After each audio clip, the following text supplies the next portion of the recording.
Mucha gente piensa en Egipto y, bueno, se imagina faraones, oro, pirámides.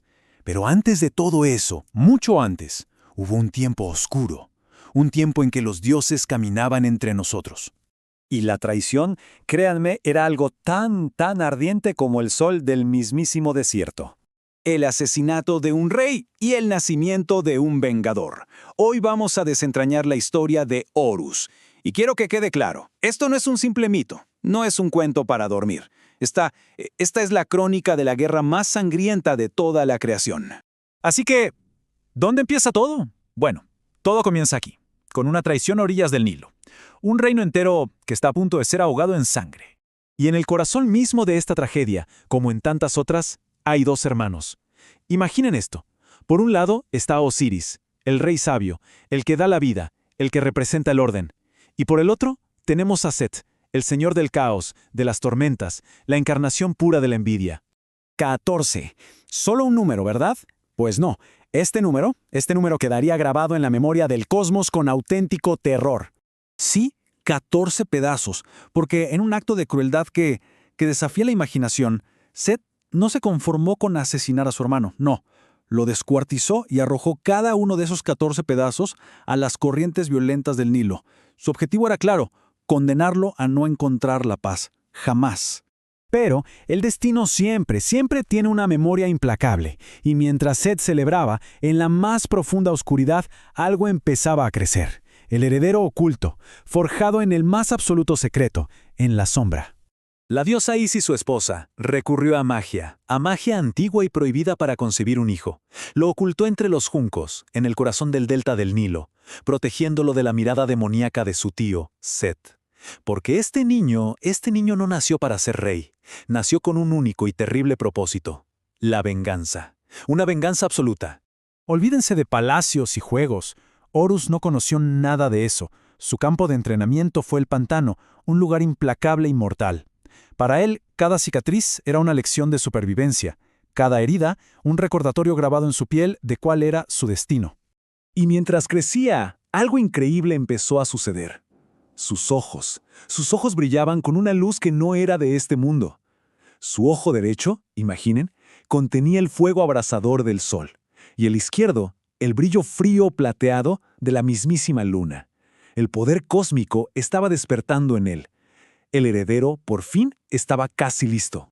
Y cuando el heredero estuvo listo, los cielos mismos se prepararon para la tormenta que se avecinaba. Fue el comienzo de 80 años de furia, una guerra que no buscaba conquistar, sino deshacer la creación misma. Piénsenlo por un momento. No fue una batalla de un día, ni una guerra de un año.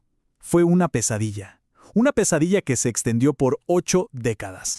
Y no estamos hablando de simples peleas con espadas, para nada. Esto fue una colisión apocalíptica de fuerzas cósmicas. Veíamos a los dioses cambiar de forma, convirtiéndose en hipopótamos de obsidiana o en tormentas de fuego. Eran bestias gigantescas. Cada uno de sus golpes hacía temblar la tierra hasta sus cimientos. Era un conflicto que amenazaba con desgarrar el tejido de la realidad.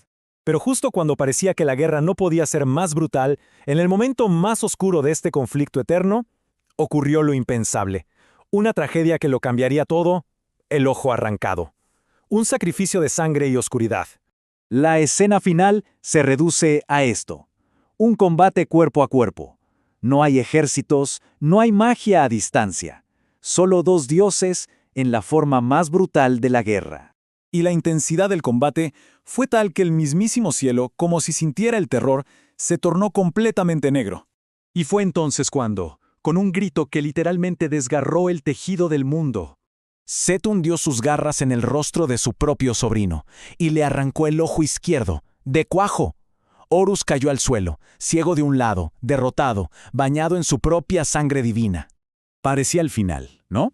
El caos había ganado. Pero es justo aquí, en la derrota más absoluta, donde la historia da un giro. Entramos en lo que se conoce como la visión del destino, el renacimiento de un dios. Fue en ese momento que Thoth, el dios de la sabiduría, intervino. Con una paciencia infinita recogió cada uno de los fragmentos del ojo destrozado.